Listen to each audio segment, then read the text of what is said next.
Good evening. Tonight we look at two very short parables.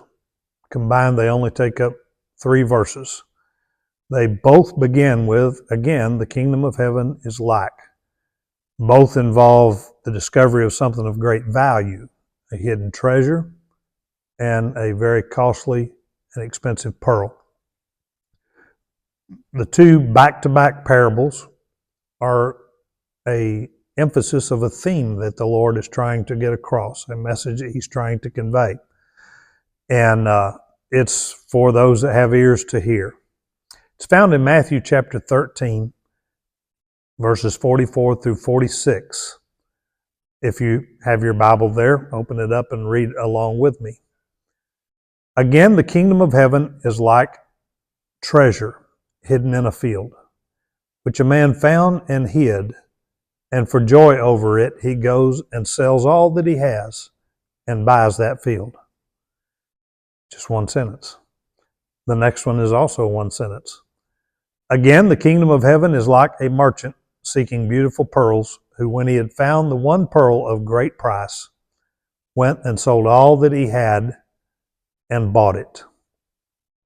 The setting for these two parables, which follow very shortly on the parable of the sower.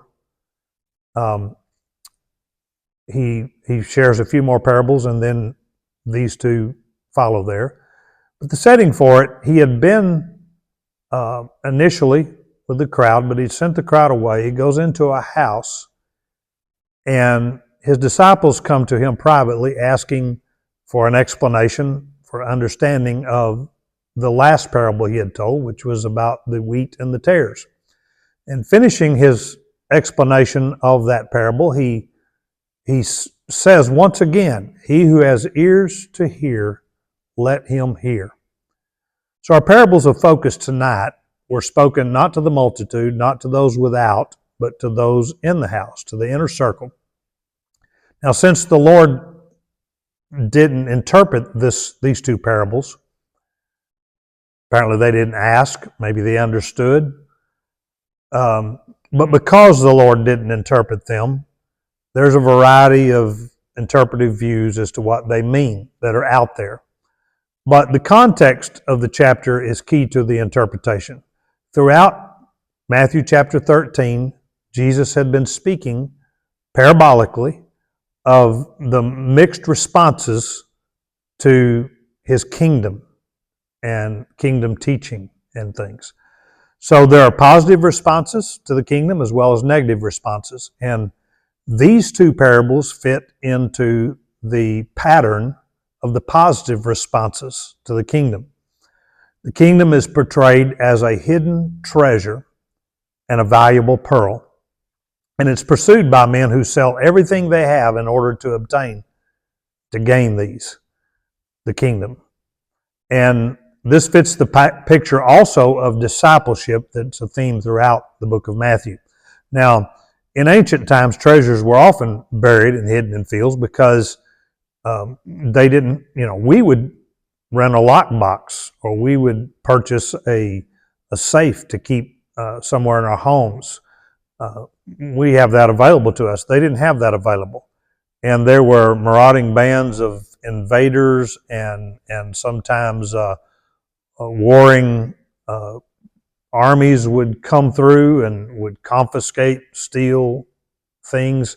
And so they would often bury things and where they knew where they'd be, and they could go back later to get them if they even were had to flee. And so the most likely circumstance that the Lord kind of envisioned here is that there's like a peasant who's working in the fields of a wealthy landowner or something, and in the process he finds a very, very great treasure. And perhaps it had been buried many, many generations before, and whoever had buried it was either killed or separated from their land, taken into captivity for whatever reason, never came back and it was forgotten. And so the man who found it quickly covered it up or hid it again, and went and invested all of his own resources. He sold everything to make it happen. And so the rabbis told stories that were similar to this, usually about people that would abandon the law. But there were similar stories to the one that Jesus told about the great pearl too, that were almost like folklore during that time. But Jesus uses them most of the time. Those stories would end with someone talking about something altogether different. Jesus is talking about the value of the kingdom. It's greater than anything else on the earth. Divers during that time would often seek for pearls in the Red Sea, the Persian Gulf, and in the Indian Ocean, and they would recover sometimes very valuable pearls.